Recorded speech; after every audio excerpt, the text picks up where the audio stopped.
नमस्ते। हमारे चैनल पर आप लोग का स्वागत है। मैं आप लोग को शिव गुरु का शिव चर्चा भजन लेके आई हूँ।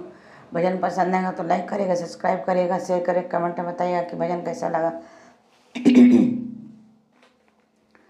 अरे हाथावा में बान के कंगनवा हो, गुरुजी पागल भैले मानवा। हाथावा में बान के कंगनवा अहो, गुरुजी पागल भैले मानवा। पागल भैले मानवा हो, पागल भैले मानवा। पागल भैले मनवा गुरुजी पागल भैले मानवा। हाथवा में बान के कंगना वहाँ हो, गुरुजी पागल भैले मानवा।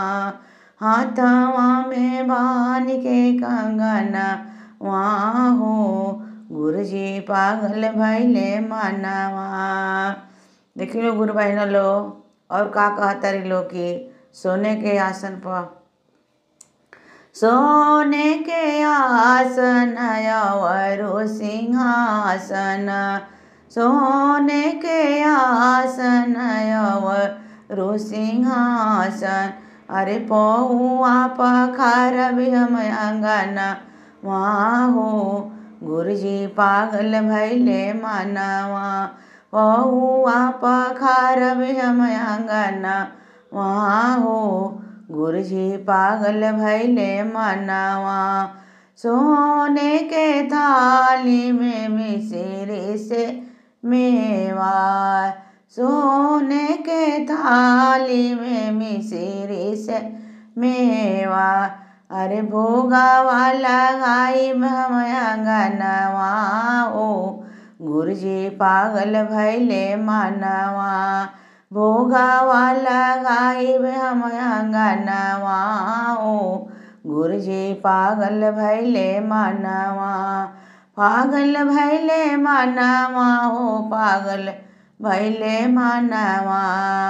पागल भैले मानवा हो, पागल भैले मानवा।